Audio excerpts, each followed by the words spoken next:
Namibia is full of amazing people, whether local or visiting. Join us for the conversation, where we discuss these incredible projects, interesting topics, and what makes Namibia so special. So today's guest on the couch here at the conversation is someone I met, frankly, in a very dark time for us at Gondwana. It was in slapbang in the middle of COVID. And at an event hosted by Sven Tima, I met Sam Shivute. And I remember the impact that Sam's philosophy and his energy, it was such a positive, such a shining light for us at Gondwana in a very dark time. And I'm so humbled and so glad for Sam to be gracious to give us his time, to be part of the conversation. I am in trouble right at the beginning.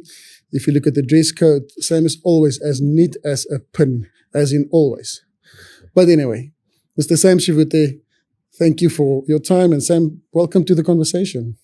Yeah, thank you, Gys. I'm very humbled. I'm very grateful to be here. Thank you for the invitation. And when you invited me for the conversation, I was very excited because I believe that as Namibian, we need to talk to one another, we need to connect. So I'm very grateful and humbled. Thank you very much for this opportunity. Thank you, Sam. Everyone knows Sam today probably, with NamRA, but this is not really about NamRA. We can touch about that as well. But I want the world to hear your beautiful story, your philosophy. So let's start at the beginning. Tell us where you were born, your life story up to today.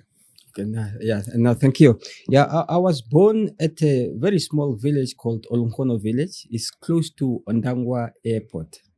And that was 4 decades ago. And I grew up at that village in a very humble beginning. In my family, I'm a 4th generation.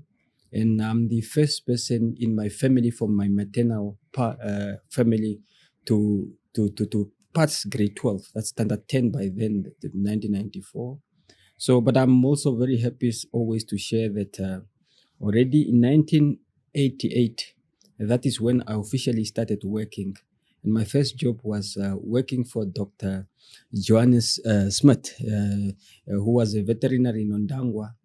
And I worked for him as a garden boy. After school, I would work for him until when 1991, I went to Ipumbu Senior Secondary School. When I finished at Ipumbu Senior Secondary School, then I decided that I'm going to look for a job and pay for my own school. The reason why I did that is that when growing up, and my mom was just about retiring as a domestic worker. My mom was a domestic worker, but she truly really struggled because she sometimes just to get a $10 to get a transport from Ondangwa to Oshakati, she have to borrow, and she used to send me to Kuku Wakanjeke, is another elderly lady at our village who would borrow her the $10, and later on when my mother sell kapana, she will pay back. I'm grateful she have always paid back, but I then told myself that I'm not going to give my parents tough time.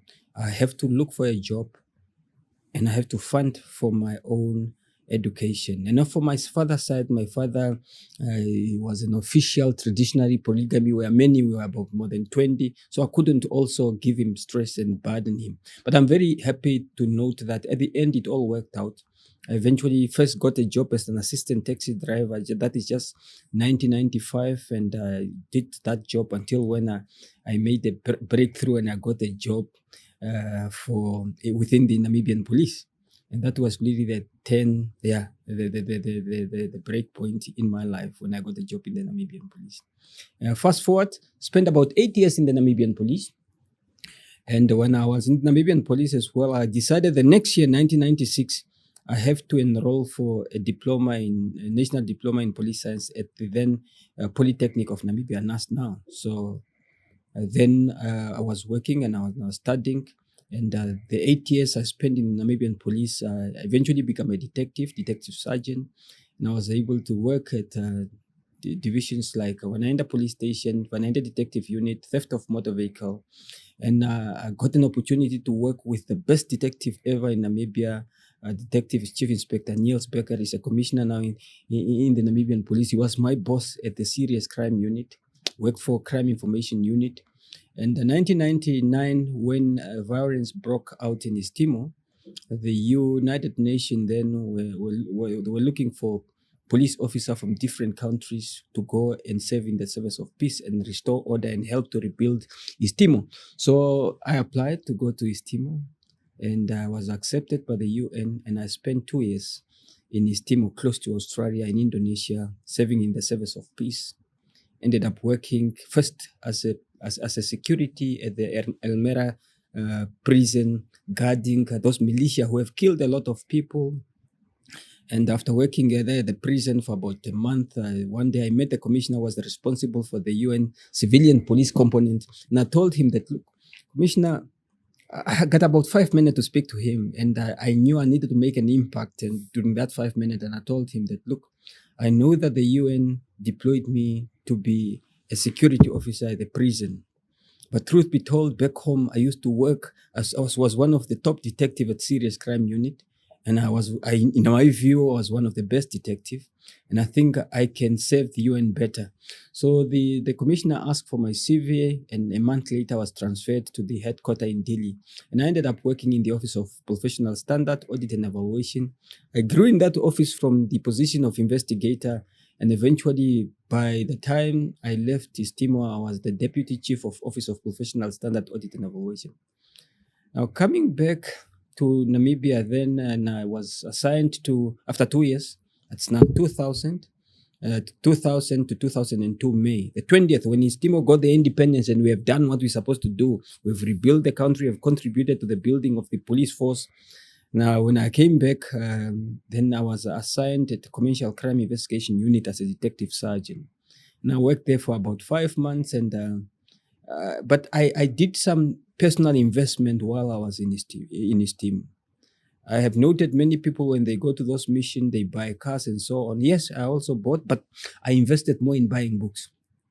I bought books, I bought myself the Sedona method. I needed to change my mindset from that typical police officer to someone who understand and own his mind. And that's how I bought myself the Sedona method already. That's what I'm talking about 24 years ago. I bought myself a Sedona method so that I could transform myself mentally first. Started reading great books. And so when I came back home, I got an offer to be the local chief of UN security here, but it was a contract. In the meantime as well, Bank of Namibia also advertised for the position of manager of protection services security. I got it, but because Bank of Namibia's position was permanent, I opted to not to take the UN position. Then I went to the bank. So I ended up, long story short, I ended up staying at the Bank of Namibia for 18 years. The Bank of Namibia was really the university for me, because I went there in charge of working in a security division with only a diploma in police science.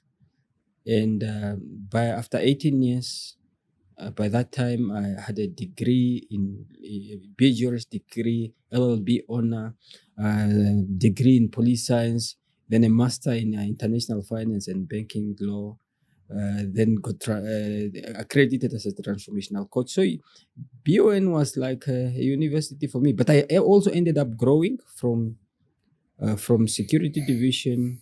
I was eventually transferred to currency and banking as a deputy director.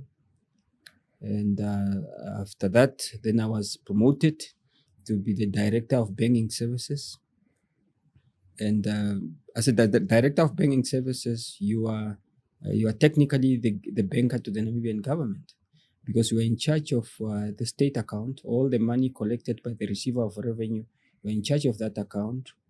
You are also responsible for the payment of government to all the service providers, responsible to make sure that all civil servants, public civil servants, they are paid. Then also responsible for making sure that there's sufficient stock of banknotes and coins in the country. So I ended up becoming one of the experts in currency, that's banknotes. So the banknote that you have in your pocket now, And I was part of the team, of a very small team that worked in the design, in the production, the procurement, in the security. We worked outside to make sure that that money meets the technical specification and so on. Yes, so yeah. So then the rest is history. So that was really a university for me at Bank of Namibia. You know what absolutely fascinates me about your story, Sam, is that, and you talk about the work that you do in terms of your mind and your positivity and your energy, and I want to explore that. But before we get there, because as a youngster, Yeah. you know, a garden boy and the child of a domestic worker, Yeah. you clearly made a decision. You had something inside of you, a little fire inside of you, because, you know, we talk about, you know, some of the problems we have in Namibia in terms of youth unemployment. And I try to engage with those people, and, you know, they ask me where, you know, there's a lack of opportunity, and they are right. But it's clear that you made your own opportunities. You refused to accept whatever life gave you. And you completely made your own opportunities from starting as a child, as a youngster, in terms of doing garden work. What is that? What is that drive inside of you? Okay. You know, Gys, I have experienced, when I say I'm from a humble beginning, I have experienced poverty. And I hate poverty. And I also know that I was going to do everything possible, ethical, to ensure that we will not live the life that we were living. I never knew that it was normal to have 3 meals or 2 meals per day. I thought 1 meal per day, that was the normal that I was aware of. But I also have one thing that really also helped me is that my mother believed in me big time. So is my father. And I also remember that there have been times that my mother, for example, will tell her friends in front of me that this boy of mine is smart. I've heard my mother talking about that. I will be the one to break the poverty cycle in her maternal family. I have heard my mother telling me or telling people that I could speak English, which was not correct, because I remember there was that time I could not even speak English. Then, and she will tell people at the village that, oh, my boy speak English. And one day she even got me into trouble because one gentleman from our village who got a letter from the insurance from Old Mutual, and because he was told by my mother that I can speak English, he brought this letter for me to translate, to interpret. I look at that letter, I still remember the heading subject matter was policy. That policy, now I have a Shindonga English dictionary. I look into my dictionary. That word policy for insurance policy, it was not there. There was only police. So I don't understand what is written in this letter then, but I thought very quick, and I knew I have one of my friend who have stayed in a town in Ongwediva, and he speak English, and I knew that. And I went to him, and he helped me with the translation, and I came back to my mother to say, no, this is what the letter is saying. The men have insurance. He was just being advised about his investment and so on. But what I'm saying is that there was an issue of my parents believing in me. And of course, I was committed to do better at school, even though at 13, before I got the job with Dr. Johannes Jacob Smith, I also dropped out a little bit because at the village, let me take you back to Olonkono village by then. When you grow up at a village, where at that village there is no nurse, there is no engineer, there is no lawyer, there is no one who have finished grade 12. The only person who's supposed who have gone to secondary school at that village by then, during the early 80s, was Naomi Shivute, the Justice Naomi Shivute, but she went into exile. So when you grow up in an environment where people already when they are 18 and so on, they already started working in Ondangwa and so on. It's a very tough environment, but I knew that where I come from must not determine where I want to go. I also know that even though our house was very poor. Many people who knows me, they will tell you there's no way they would have come to our house during that time, because it was really a traditional. There was not even the proper zinc during that time earlier on. Now, I knew that was not going to be my future.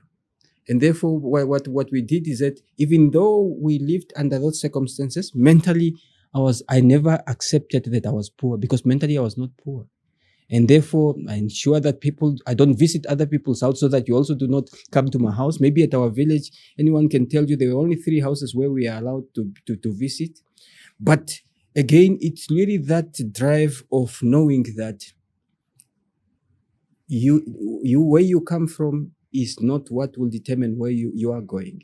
And that's why I was very happy, and not many people of my generation will tell you, Gys, that already at the age of 13, they were working. I had a proper salary, starting with a 25 rand, and later on I negotiated. And by the time I went to high school, Dr. Johannes Jacob Smith have increased my salary to 50 rand by then. But even when I went to Ipumbu Senior Secondary School as well, yes, my parents struggled to get the money for the transport and so on. But I didn't go there and just there waiting for my parents. I have to work for other students so that they can pay me. There were some students who are coming from well-to-do house, and they have product to sell and so on. So I have to do things for them so that they can pay me. One of my boss is now the CEO of NamRA, Master John Usiku. I worked for him as well. I was selling these scones for him and so on. But the good news is that he's my friend, but he did not pay my salary. But we were negotiating, and I knew that I wanted him. Yeah, but he did not pay my salary, but I think I benefited from that relationship, and also for me working with him. I picked up sales skills there that helped me up to now. So I shall forever be grateful for those who accepted me, and I tried to do things for me to survive. 1994, when I was in grade 12, eventually I get kicked out of the hostel. And when I was kicked out of the hostel, and I have to, because when you're in the hostel, we have this benefit of eating in the kitchen and so on. And I remember very well that I have to survive. My lunch was at Omatala. I used to be with a guy called Six Negumbo, and we will go there with $1 Namibian. You can buy 2 fat cake and a 20-cent piece of meat. That was my lunch, grade 1994. And that's why up to today, I still enjoy eating fat cakes, because you can live on fat cakes for a year and still make it. So having experienced where I'm coming from, I always know that I'm going to try my best. I'm going to work to become relevant. I'm going to believe in continuous improvement. I'm going to value relationship with people, because when you have great relationship with people, you can never go hungry. So, but also knowing very well that, and you must have principle. For example, before I joined Dr. Johannes Jacob Smith in 1983, and I'm very grateful for my mother for that teaching, Gys.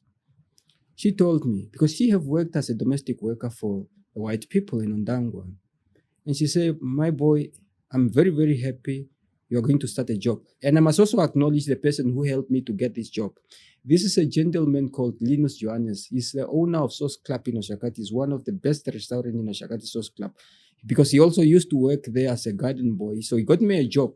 So, but my mother gave me a very lifetime lesson. Said, look, you're going to work for these white people, but white people value trust big time. So what they are going to do, there will be a time where they will put a 5 cent or 20 cent somewhere where they will know that you are going to work. Then they will send you there. And if you take that 5 cent, your trust, that their trust in you is lost. And I can tell you, they may even tell the other, and you'll never get a job for another white person in Ondangwa town. I took that lesson to heart. It's a lesson that have helped me. And of course, the principle in the Bible, don't steal, don't take that which is not yours. And later on, as I grew, I then understood that if you do what you're supposed to do, and you do your work very well, and you don't touch that which is not yours, I tell you what, nobody can touch you. Nobody can stop you. And as a result of that, not touching that which is not yours, I ended up being trusted with big amount of money. I'll give you an example. When I was an assistant taxi driver, but not only assistant taxi driver, I also remember my grandmother before she died, her pension, social grant. already when I was a young boy, I used to be responsible for that her social grant. When I was an assistant taxi driver, I was not a normal assistant taxi driver just to call people at our kumbi for transport. I was also responsible for the money. Then, of course, in the Namibian police, I worked for serious crime unit, commercial crime investigation. It's money. There's always money there. But in BON, the trust that my principal have for me, both Tom Alwendo, Ipumbu, Leana Mol, I was responsible for electronic money. This is now electronic money or EFT, electronic money and physical money. I was telling someone one day to say that in this country, nobody have seen more billions in cash than I, because when this money is printed, we were there. Making sure that it's printed, so good quality. We're talking about billions banknotes. Making sure that it's properly transported, secured, and the thing is that in the budget and so on, and everything is trusted on you. And what makes my conscience very clear is knowing that you have been trusted with so many billions, many temptation and try and so on, and you know that during those 18 years, not even a 5 cent have been reported stolen or lost or whatever, and you have not touched that, but you have also instilled the principle, ethical principle in those that you work with. And that have gone to help me even in the role that I am today as well. It's a position of trust. And that's why we try to encourage for zero tolerance to corruption, higher ethical standard.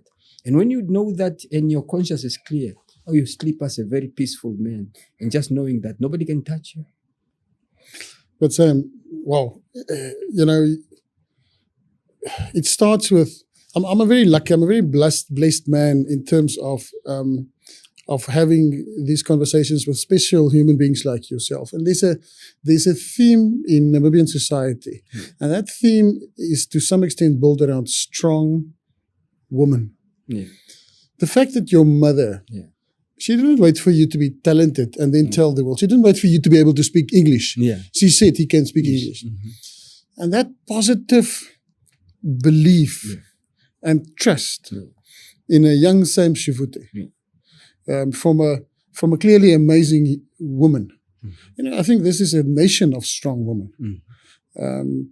It's just mind blowing, and your whole life clearly is built around discipline, around standards, ethical standards, in terms of doing always the right thing. And you were trusted with a 10 cent, and because of that, you were trusted with the biggest amount that any Namibian has ever seen. Yeah. I think that is such a beautiful,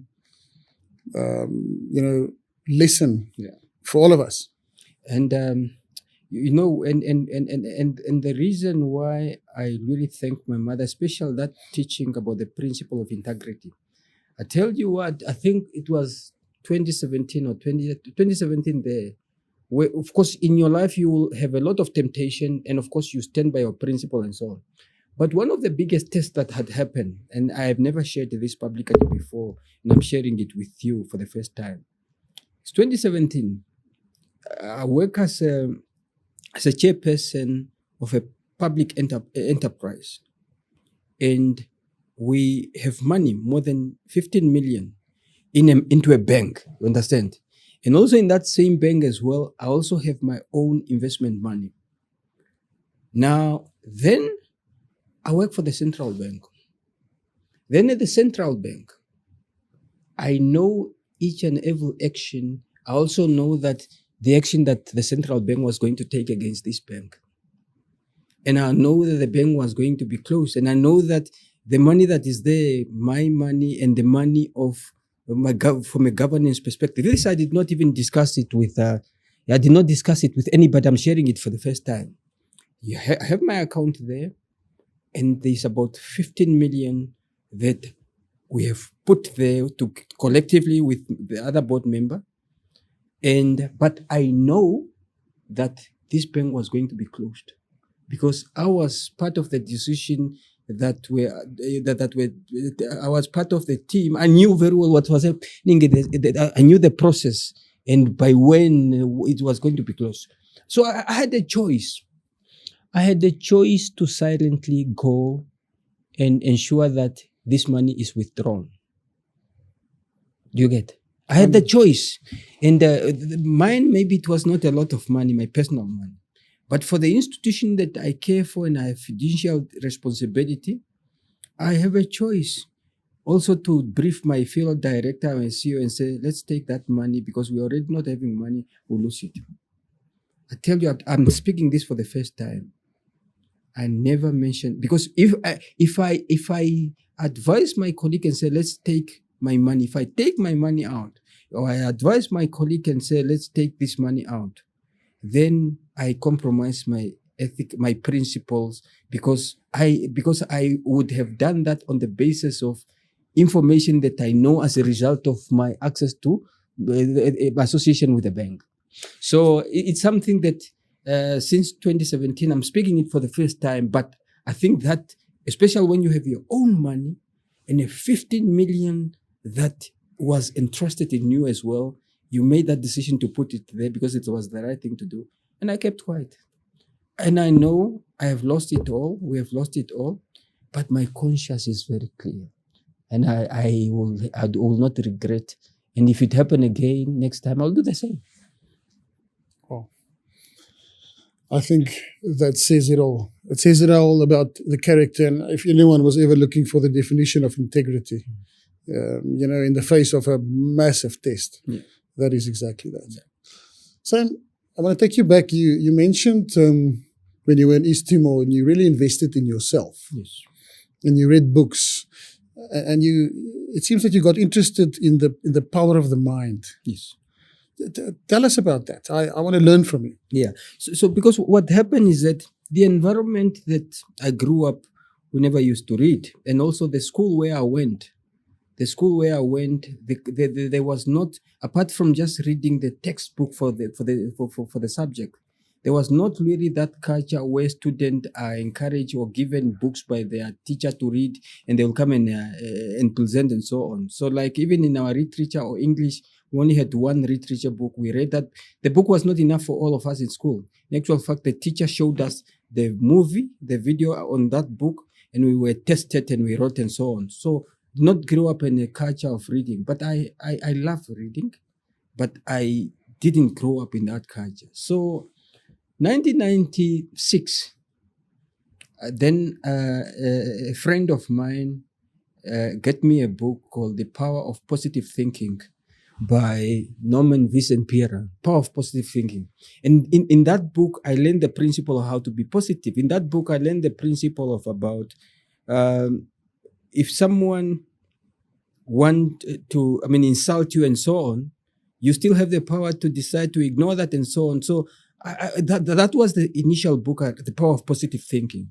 Then, of course, when I then went to East Timor, fast forward, when I went to East Timor, I took a personal decision. I said, I am going to invest in myself. The first thing I did, I said, I'm going to buy books. And it was also whilst I was in East Timor that I decided that I will study law. First, I started with UNISA, but because of it's part-time and so on, and in a mission, it didn't work out. But I invested in books. I remember very well when we have to come back, whilst many people have big suitcase with many beautiful clothing and so on, and a lot of money, because we also well paid. We were paid in US dollar. I came with a suit box full of books. I bought books and I read those books, but I focus more on self-developmental books that can help my mind to be unlimited. It was also in the Sedona method. The Sedona method, it's a method that was developed by someone who was sick, and he was told by the doctor that he will die within 6 months. Then he was told about working with your mind to heal yourself. And eventually he ended up living for another 50 years. And also it's a system that can learn you teach you how to let go any negative feelings, to be positive. And people who know me very well at a personal level, they will tell you what positivity means to me, because I love to be positive. I like to radiate positive energy. not many things moves me down. I took a choice many years ago to remain positive. So now with those books coming back home as well, I just continued buying books. And eventually even then 2015, after I founded A Night of Inspiration with Sam Shivute, we started with the coaching. Then I also founded the Be Unlimited Book Club, where we have a number of professionals that we meet on a monthly basis reading different books. And a lot of people from our book club, about more than 5 or 6 of our team members have gone on to get scholarship in the UK, in Japan, because we believe that in that book club, great things will continue happening in our life. But eventually later on, I also read Mind Power by John Cahill. And because with this mind power is whereby any negative situation that you throw to me, anything that anyone perceived to be a problem, I will be in a position to turn into an opportunity where you create your day, your future pace, you create the future and that which you want to do. I'll give a reason. For example, tomorrow I will be playing soccer in the Dr. Hage Geinkorp final edition of Soccer Cup. But it's something that I always wanted to do. There was a time, because I grew up as a sport person. I was a boxer. 1991, I was the best boxer in the entire North. 1992, I was the second best boxer in my weight division in the whole country. I retired in boxing in 1993. I don't know whether you have heard that 2019, I was still boxed for MTC against gender violence, and I even won. I ran. This Saturday, I ran in Swakopmund, 46-minute 10K. But what surprised me, when I was doing the 5K back to complete the 10K, I did it in 20 minutes. Kipchong and Ruth. Kipchong ran it in 14 minutes. Ruth, the world champion, the Kenyan lady, she do it in 15 minutes. I do it in 20 minutes, and I don't train every day. So, but I love playing soccer. So for me then to be invited tomorrow to play in honoring Dr. Hage Geinkorp is something I always wanted to play on a bigger stage. But it never happened just because I want it. I create the future that I want to manifest in my mind. The position I'm holding today of Commissioner Namibia Revenue Agency, when I went to the interview and I told the panel that, look, I've been preparing for this position for the past 6 years, many people could not believe it, but it was true. That's why I went to this interview 2020. But already 2015, in my master, I was already doing transfer pricing at a thesis, how developing country can deal with transfer pricing. And that's a key concept that challenges in taxation. So you create a future that you want.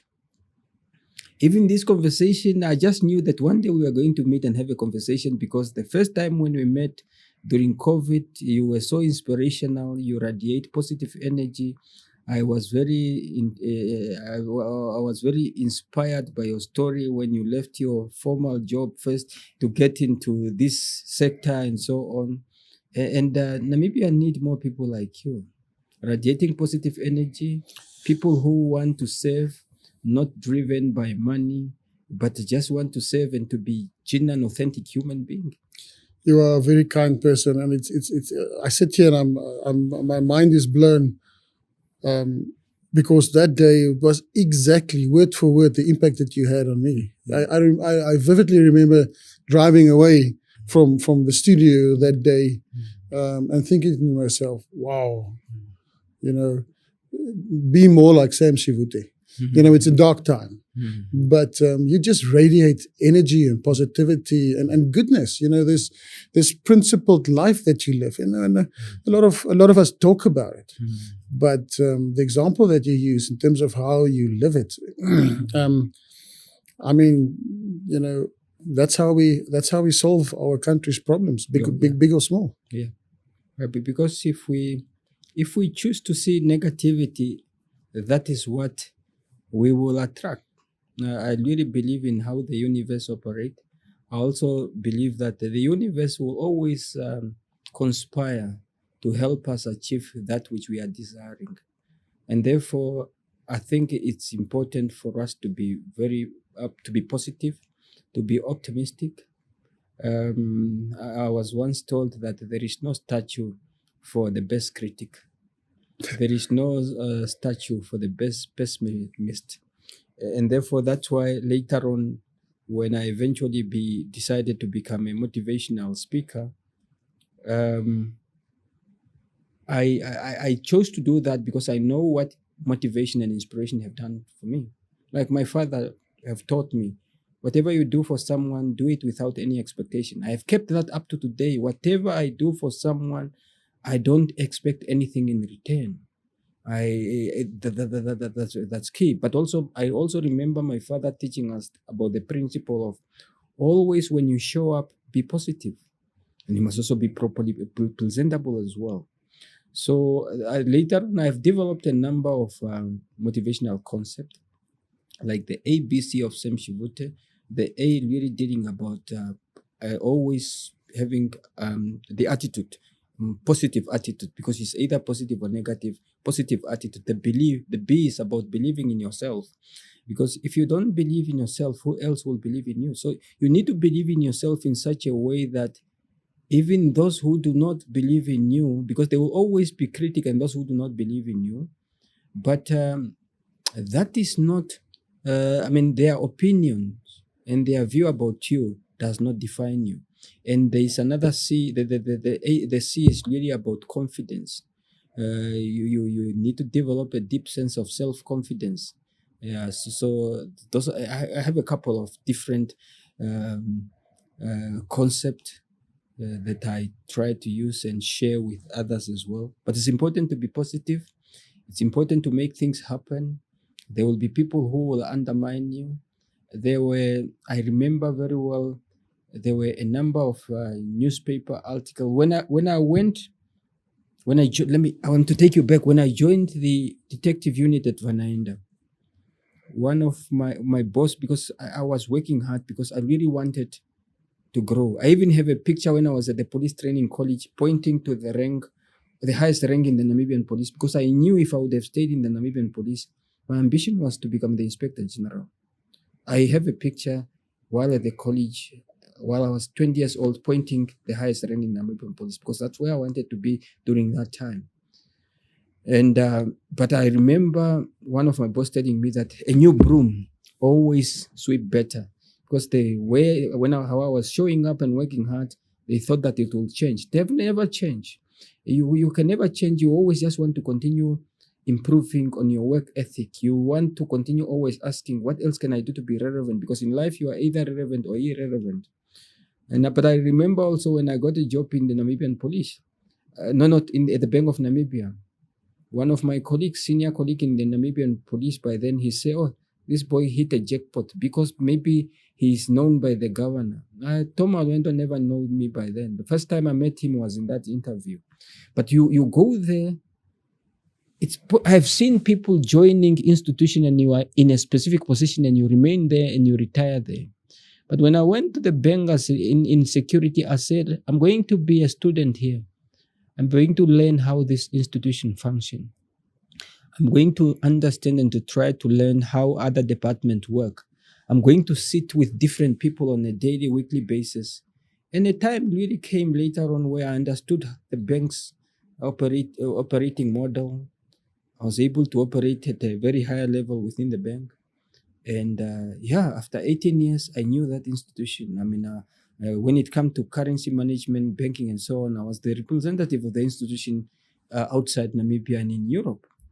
Then when I moved to the Namibia Revenue Agency as a founding commissioner, I've seen people writing an article. They are still there online saying, this guy is a police officer, security, cannot do that job. And you don't respond to negative critics. You don't respond, you don't react. You must only focus on you or on that which you have control. So you focus on your trade, you do what is required, you remain humble, you don't fight publicly, you do not respond, you don't fight online war or social media, because unless if you have a media house, don't do that. So you just focus on yourself and working with your team. And of course, and everything that at the bank we have achieved, I must also just I'll clarify that it was a team effort. I never achieved anything by myself. But the interesting part, especially at NamRA, when one look at what was written and what was said, and now you come at a stage within 3 years' time. Yesterday we reported the revenue performance outcome for 3 consecutive years exceeding revenue target. Tax ratio to GDP 36%, while in Africa the average is 15 to 17. Nigeria is 9% of the GDP. Here is 36. OECD and developed country is 35 to 37, and we are at 36. That's why you get criticized on social media. You do your job too well. But it doesn't just end there. It doesn't just stop there. 2022 UNDP. Now I work for NamRA, and my coaching is paid for by IMF. But I have also negotiated for them to coach our executive at NamRA. Then, of course, UNDP fund my trip to go to the Global Tax Dialogue in New York, Columbia University, together with Norway and Finland. Most of the Minister of Finance, Commissioner General, policymaker, finance expert at that conference. And I make an intervention for 3 minutes on how to strengthen domestic resource mobilization, because we do know that you cannot never develop a country through aid. You can never develop a country through debt. You need to strengthen domestic resource mobilization. That 3-minute or 4-minute intervention, there is a Professor Jaken London, professor who got his first PhD in 1969. He came to me during break and said, Sam, I've been at this dialogue for a long time. What I felt, your energy and what I see and your thinking, I'm going to make a submission to the Council of Stanford University. He went there, presented, and successfully he convinced the Stanford University leadership that every year they must send their summer associate. These are people who are doing their PhD, who are already expert in specific field, to come and work with the leadership of NamRA for 3 months and solve some problem together. And it had already happened. The program had already started. And if that was not enough, then then Columbia University hear about it, and they decide as well that on an annual basis they will be sending 10 students to identify common challenge and problem in the area of data analytics, ICT, economics or legal, and we work together on solution. And we become then the first state-owned enterprise, in my view, because unless if someone contradicts my information, that top Ivy University decide that their summer associate or intern must come to learn leadership from us. That is very humbling. And we will talk about it because it's the best professional compliments that one can have. Imagine you have a time where people say, no, a security officer will not be able to deal with tax matter.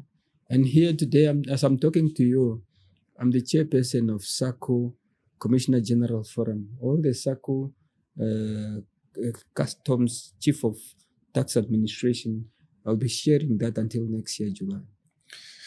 Isn't that something that we as Namibians sometimes lack? We have a living example here of what can be achieved from very, very humble beginnings. As a nation, and obviously I'm not being objective, we are a nation of champions. We can be world leading, and yet so often we don't believe. So often we are hesitant. So often we hold back. And yet here's an example, not a private sector example, a public sector example.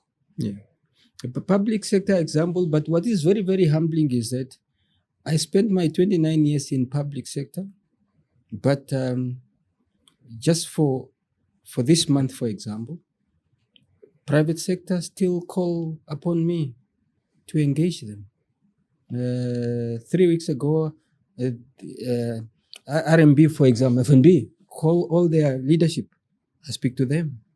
Transformation, momentum. Today, as I'm speaking to you now, I'm coming from the National Accounting Summit organized by ICANN. So it's very humbling that you are in a public sector, and there are some people who think low of public sector. And here you have private sector that trusts that you can speak something that can help them to move from where they are to where they want to be. But it's not only the big private sector that I'm referring to now. If I tell you now that this year already, I've spoken in New York, I've been invited to South Korea, I've spoken in South Korea, Seoul, I've spoken at the UN conference in Norway, and I've spoken in Zambia, and I've refused a lot of speaking engagement. Thank you for saying yes to Gondwana. Oh, definitely. I mean, I love the great work that Gondwana is doing. I was able to follow, especially during COVID time, the leadership philosophy of this institution, especially the decision for the leadership not to retrench staff. The decision of the leadership of Gondwana to cut their salary so that everyone gets something and so on. And also during that time as well, yourself as well, when we met, you have always been trying to be on the side of positivity, encouraging and so on, and really providing leadership and just being humble and being yourself. When things like that happen and you know that you have a Namibian own brand that are just not there for profit, but also really want to make a difference, want to provide world-class services. I think to me it's very humbling. I want to connect with real people. And therefore, that's why when this invitation came, I mean, I don't need permission from anyone to speak to you because I believe, I mean, you're serving Namibia. And Namibia should be proud to have those that care for the interests of other Namibians. Thank you, Sam. That really means a lot to us. Yeah. Coming from an authentic leader like yourself. Sam, let's look forward. You talk about manifestation. We are obviously living in very, very interesting times in our country, and a lot can change and probably will in the next 24 months, if not less. How do you see our future? How do you manifest our nation's future? Sure, there can never be a better time to be alive than now. The future of Namibia look very, very bright, I have to tell you. And this is the best time for us to be alive. I've looked at the leadership, the current leadership, and their vision, something that is very, very inspiring. I'm looking at the economic performance. Let me give you some statistics. Last year, the economic growth percentage, the actual one from the National Statistic Agency, was 4.2%. This year, I think the latest number from Bank of Namibia is 3.1. What does it tell you? It tells you that even though the economy is still performing positively, it's performing a little bit lower than last year, of course, because of drought and also the drop in the price of diamond. But still, if you then look at the revenue collection, for example, the revenue collection that we reported yesterday from NamRA, we have collected 45 billion in our first 6 months, and there is a difference of 7 billion compared to the same period last year, and that represents 19%. Here, can you hear a situation whereby the economy is not doing like it was doing last year, but still in terms of revenue collection, you're talking about 19%, 7 billion. 7 billion is a lot of money. And also if you then look that over the past few months, there was not a lot of drilling activity and so on, but by November, December, a number of drilling and exploration will still continue and so on. The future, truth be told, I kid you not, the future of this country really looks very, very positive. I had an opportunity to look at some of the policy, the pronouncement of the leadership, but of course the discovery of oil, the discovery of oil, the future of this country look very great. October, the Minister of Finance ensured that most of the employees get their tax refund. Okay, the threshold have been reduced. People who are earning under 100,000, they are no more paying. But with that tax amendment, it meant that for tax-paying Namibians, it have put some money into their pocket, most of all of us.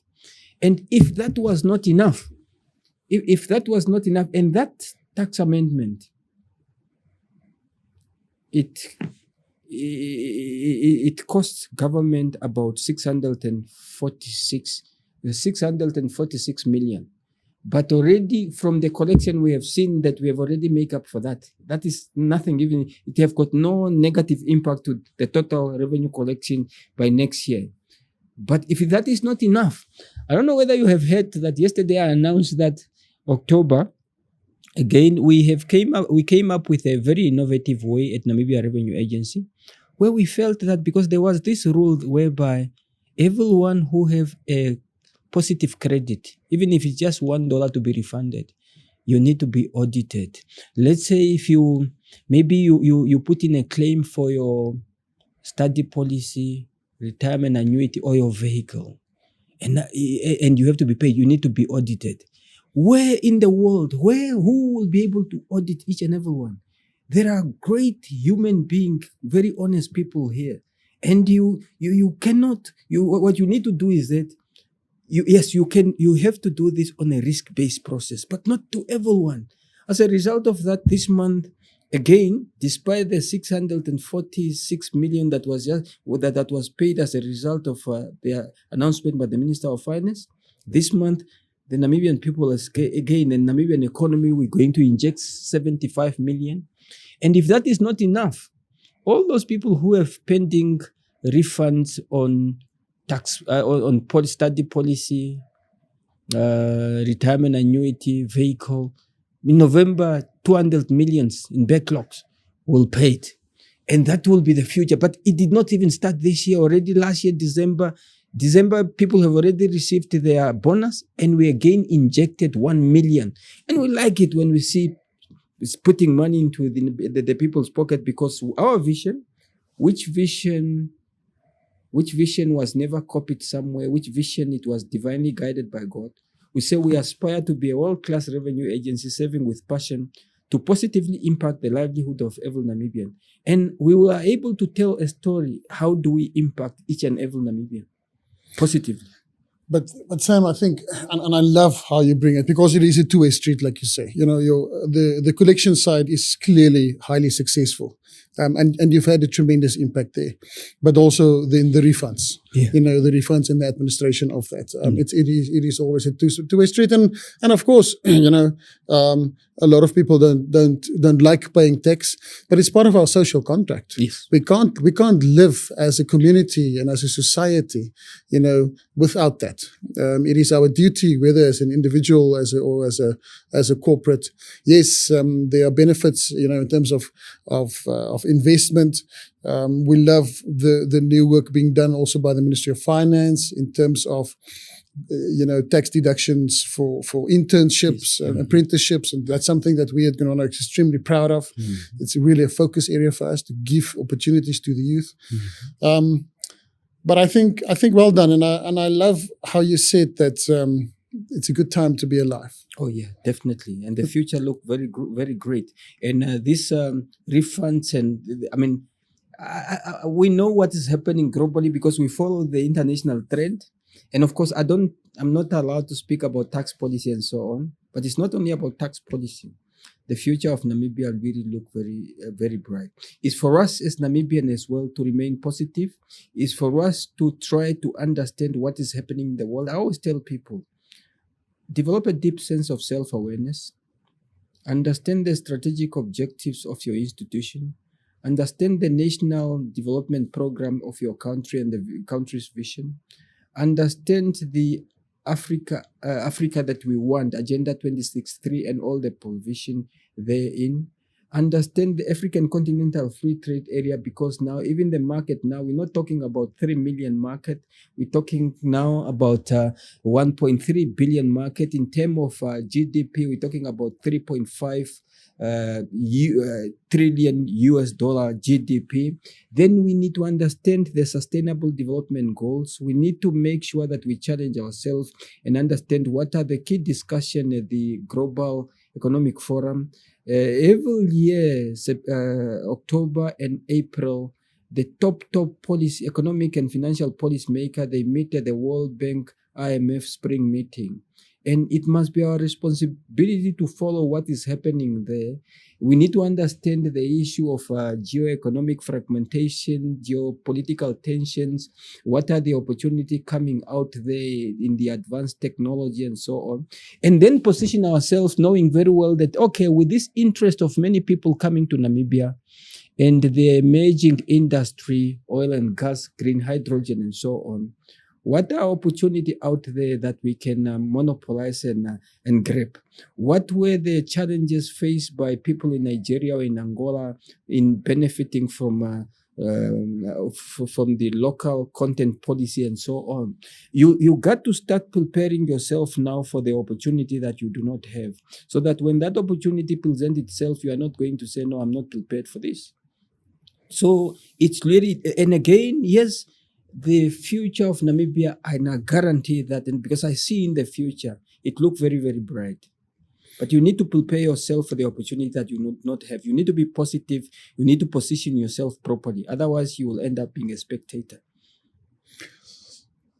Sam, you mentioned it before that you sleep well at night. Tonight, I will sleep well. I will sleep well knowing that we have people like Sam Shivute in important positions in our country. And I tell you what, if we had only Sam Shivutes in this country, it would have been paradise. Whether it's a young boy, whether it's a wise mother, or whether it's the commissioner of NamRA, it doesn't matter, because your ethical standards, your energy and your positivity is just, I'm glad that I'm alive. In Namibia, as a Namibian, in this time. So I want to thank you. I really, from the bottom of my heart and on behalf of Gondwana, thank you for being a cool Namibian.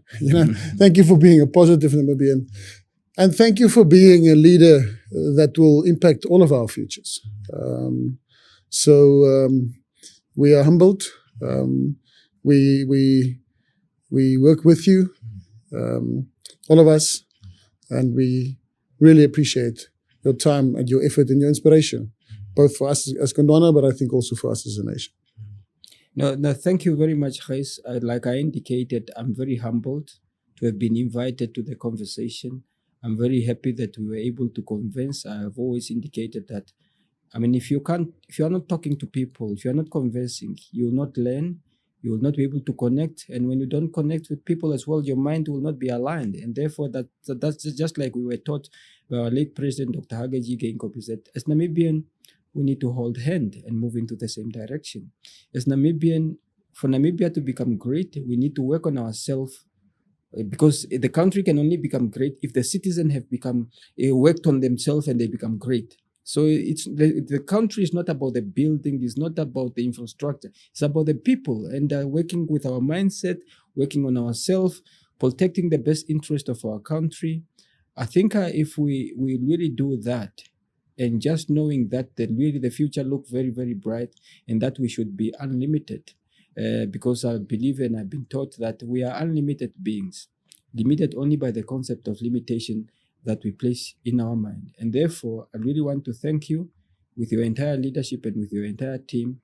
And also, please do tell your management that the decision that you took during COVID time, the love and care that you showed, and that leadership decision that you took during COVID, when you decided not to retrench young Namibian, when you decided not to send those people home, when you decided to cut your salary so that the institution or the company survive, I tell you what, we will continue singing that song for many decades to come, because you have provided exemplary leadership.